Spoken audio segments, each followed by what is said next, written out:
আর.জি. কর মেডিকেলে ধর্ষণ খুনের ঘটনায় দোষী সাব্যস্ত হলেন সঞ্জয় রায়। আর.জি. কর কাণ্ডে দোষী সাব্যস্ত সঞ্জয় রায়। সোমবার হবে সাজা ঘোষণা। দুই প্রতিনিধি সরাসরি আমাদের সঙ্গে রয়েছেন আবির দত্ত এবং সন্দীপ সরকার।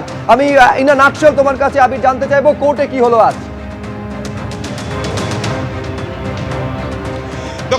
কোর্টে আদালতে কিন্তু বিচারকের তরফ থেকে সঞ্জয় রায়কে জানিয়ে দেওয়া হলো যে তথ্য প্রমাণ সিবিআই তরফ থেকে দেওয়া হয়েছে সেই ভিত্তিতে তাকে দোষী সাব্যস্ত করা হচ্ছে। সঞ্জয় রায় সে নিজে সব রকম চেষ্টাই করলেন যে কোর্ট কক্ষে দাঁড়িয়ে সে কিছু করেনি সেটাই বলার জন্য একাধিক মন্তব্য।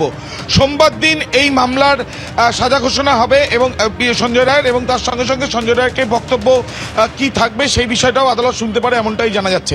এখন দেখার বিষয় যে এই সঞ্জয় রায়ের যে দোষী সাব্যস্ত হওয়ার পর সিবিআই কি সাপ্লিমেন্টারি চার্জশিট দেবে বা এই তদন্ত সিবিআই কিভাবে এগিয়ে নিয়ে যায় এখন সেটাই দেখার। নিঃসন্দেহে সেটা দেখার। আমি সন্দীপের কাছে এখানে আসবো। সন্দীপ, আজকে যখন এই রায় ঘোষণা হচ্ছে তখনও দেখা গেল যে শিয়ালদা কোর্টের সামনে, এমনকি শিয়ালদা কোর্ট থেকে মৌলালী পর্যন্ত প্রতিবাদ মিছিলও দেখা গেল। এই ছবিটা কেন আমরা দেখলাম আজ?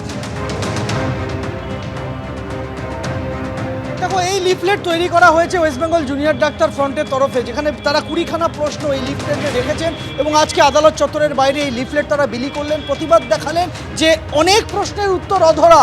তাহলে আজকের এই যে রায়দান, সেই রায়দানটা কিভাবে তারা প্রকৃত বিচার বলবেন, সেই প্রশ্নের মধ্যে রয়েছে বিভিন্ন প্রশ্ন, যে কেন সিবিআই এখনো সাপ্লিমেন্টারি চার্জশিটে দিতে পারলো না, কেন এখনো পর্যন্ত ঘটনা পরবর্তী সিসিটিভি ফুটেজ তাদের হাতে নেই, কে বা কার নির্দেশে পুলিশ দ্রুত দেহ সৎকার করলো, সঞ্জয় রায় কি আদৌ একাই অপরাধী?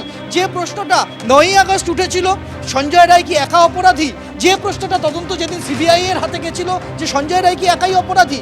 চার্জশিট পেশের দিন একই প্রশ্ন উঠেছিল, সঞ্জয় রায় কি একাই অপরাধী? আর আজকে যেদিন রায়দান সেদিনও একই প্রশ্ন উঠলো, সঞ্জয় রায় কি একাই অপরাধী? একেবারে এইটা সব থেকে বড় প্রশ্ন, সঞ্জয় রায় কি একা অপরাধী নাকি এই অপরাধীদের অন্যতম সঞ্জয় রায়? সেটা যদি হয়ে থাকে বাকিরা তাহলে কোথায়?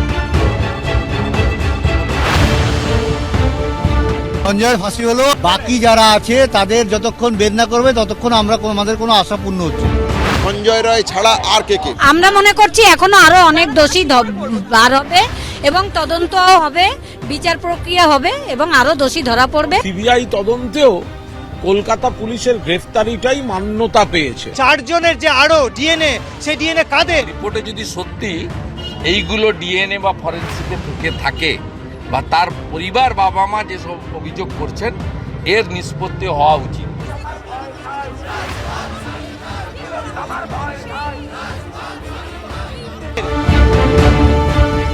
দোষ করেছে তো শাস্তি পাবে।